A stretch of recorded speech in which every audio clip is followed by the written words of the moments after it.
If you think 10 acres costs the same across the state of Texas, you're going to overpay and not buy little. Unfortunately, I've seen buyers overpay by 50, 100,000, sometimes more, because they didn't understand what actually drives land value. Two properties can be the same size, look similar online, and be completely different investment. If you don't understand these things, you're just guessing. So, before you start browsing listings, before you assume you found a deal, and before you compare price per acre, you need to understand how land is valued here in Texas, because price per acre is one of the most misleading yet always talked about metrics here in the state of Texas. I evaluate land across the state of Texas every day. Small acreage, large tracts, development deals, homestead properties, and I can tell you quickly what something's worth, what it's not, and what it's going to take to get it there. The problem is most people look at land like it's just a commodity. It's not. Land is not priced by size. It's priced by usability. Let's start with geography, because this is where most people get it wrong immediately. Within about 2 hours of any Texas major metropolitan area, you're dealing with completely different land types. For example, East Texas has more trees, more water, and generally a lower price per acre, but more clearing costs and more remote. Now, North Texas generally is more open, more usable right away, but it's going to come at a higher price per acre. Now, West Texas, depending upon how far west, generally has or can have some cheaper land. It's got more elevation changes, but less reliable water. South Texas, mixed inventory, inconsistent quality, and certainly you'll have a certain ruggedness about it. Now, one area that we didn't talk about is kind of that golden triangle between Dallas, San Antonio, and Houston, that central Texas area. Again, it has a great mix of the rolling terrain, the trees, the pasture lands, the water. The problem is so many people are moving into that area and there's so much development cost. Oftentimes the price per acre or the additional cost for being in that area is baked into the acquisition cost. So as you can see, you're really not comparing the same product. And if you treat it the same, you're going to misprice everything. Now, let's get into what actually determines price. Okay, we're going to talk about 4 primary drivers: access, water, usability, and location. If you miss one of these, the value drops fast. Access. If it's not clean, legal, usable, then your access is compromised. Water. Water is going to drive your usability, your livability, and your long-term value. And look, I feel like I talk about water on just about every video. That's because it is the most important topic. And if you want to do a deeper dive, I've got my water video posted right here that you can go in and start with the conversation there. Number 3, usability. Is the land dominated by unusable land types? Just because you say there's 10 acres, you're buying 10 acres, 100 acres, 1,000 acres, how much of that land is actually usable? When you go in and look at the maps, what can make land unusable? Excessive floodplain, wetlands, or surface water. One of the other things is overly steep or unusable terrain or grade, if you will. Third is excess vegetation. East Texas, that can be covered in thick trees, brushes, and scrubs. Down in South Texas and Central Texas, you can be overwhelmed with mesquite trees and cedar. Out in the West Texas, that pesky cedar or mesquite trees that are really going to suck your water table and your water right out of your ground. That really drives the usable acreage, the usable land versus unusable land. Next is soil. What types of soil types? Is it a soil that's that is tillable, farmable, that you can actually grow livestock or build a homestead on, is the soil suitable for septic systems, soil suitable for the type of build that you want to do on it. You might think you bought 10 acres, but only 4 of it are actually usable. Last but not least, location. It's the golden rule of real estate. Location, location, location. What's the distance to major areas and proximity to services? Generally, most people want to be within 2 hours of a major metropolitan area, 45 minutes from a secondary metropolitan area, and no more than about 15 minutes from those daily, weekly services like grocery store, home improvement store, and emergency healthcare services. Price per acre. This is where people lose money. It's like comparing grapes to walnuts. They sort listings by lowest or highest price per acre, and they think that this is an important or driving metric. But here's the reality. Cheaper price per acre usually means something's wrong. I come across this all the time. People will get super excited about this. It looks beautiful in the pictures. It has everything that they're looking for, the location, and they're like, oh, look, this price per acre, it's unbelievable. Usually what happens is there is something wrong, you just don't know. So I'll go in, and rather than looking at the pictures, I'll go in and actually look at the satellite view or the aerial photography and see that it's covered with natural gas wells or oil wells, or it's right next to a major turkey farm or poultry center, making the land unusable for what they desire it for. Other examples would be some things that we covered as no access, heavy flood plains, or difficult terrain or vegetation. Okay, I'm going to give you an example here. Property A costs $12,000 per acre. Property B is $20,000 per acre. Most buyers get fascinated with the $12,000 an acre. But property B might already have more usable land, utilities nearby, and be in a better location. Now, this is not a trick question. Which one is actually cheaper?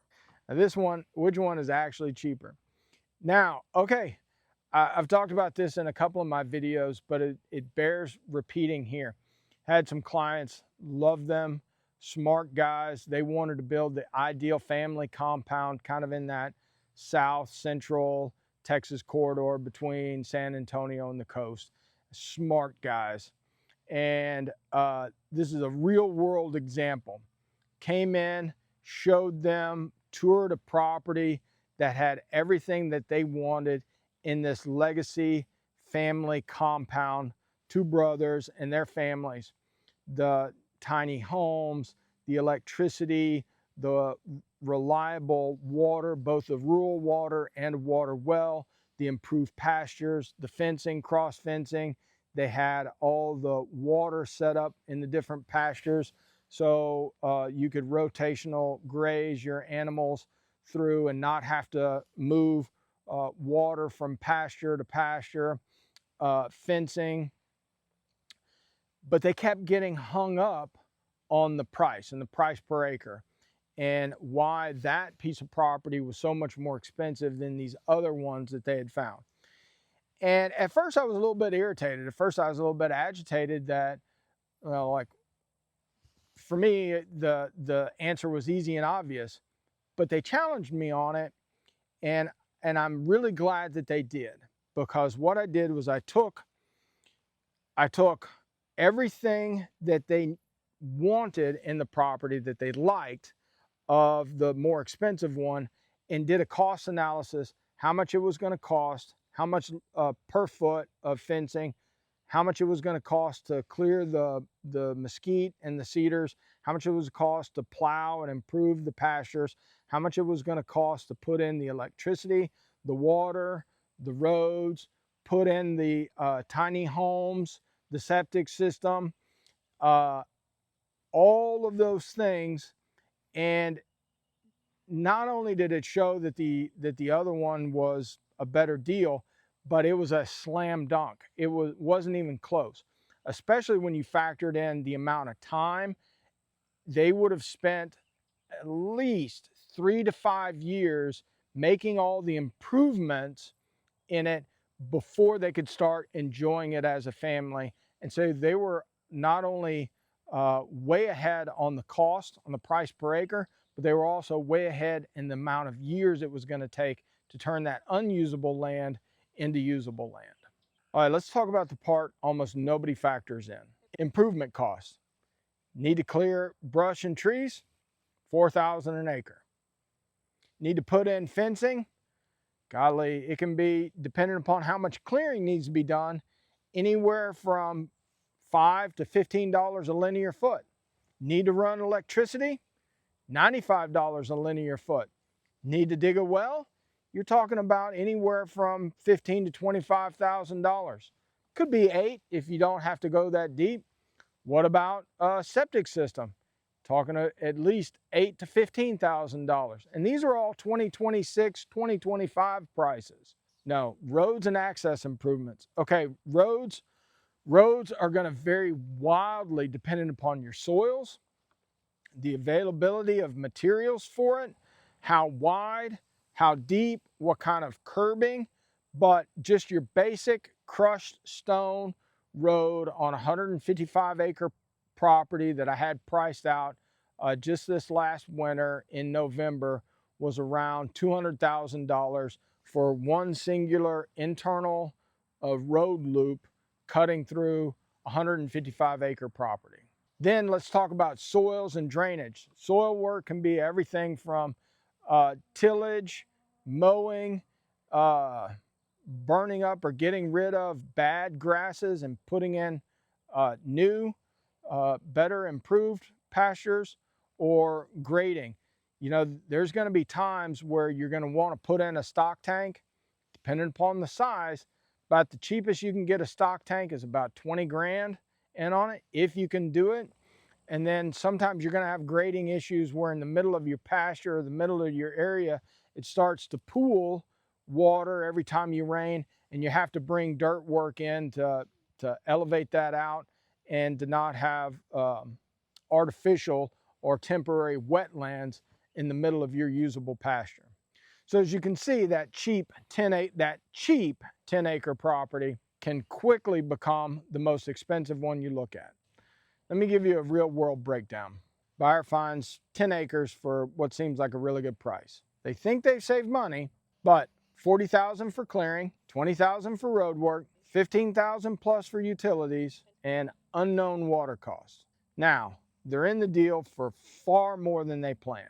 And they could have bought, and much like my clients, they could have bought a better property from the start.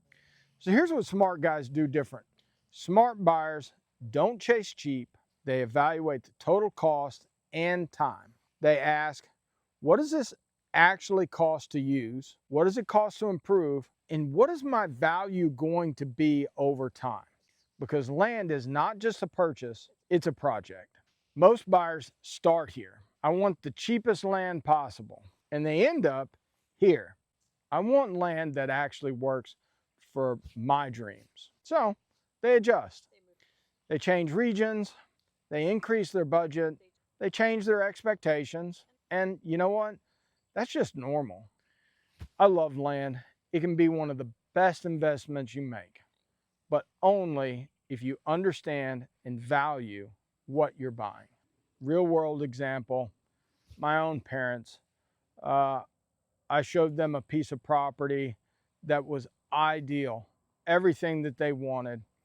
And it was 50 some odd acres, and this was 2007, 2008. And they argued with me because it was way too expensive, had no earthly idea how they were going to spend that much money on land. The sellers were crazy for even thinking or asking that much. And at the time, so this is 2007, 2008, that was $300,000 for the whole 58-ish, 60-ish acres. So fast forward, they have since paid that land off long time. And now they've come back because they want to buy a cabin, a family cabin, and they're sitting on this incredibly valuable land. They want to sell about half of it, 30 some odd acres. And we're listing it here this year for about $1.3 million. So needless to say, that land that they bought kicking and screaming and telling me every which way why it was too expensive and that they could never do it, ended up in hindsight being absolutely the best investment they've ever made in their life. If you're serious about buying land in Texas, meaning you're looking in the next 3 to 6 months, call me, email me with your criteria and your budget. Now, if you're just browsing, keep watching these videos and give me a call whenever you're ready.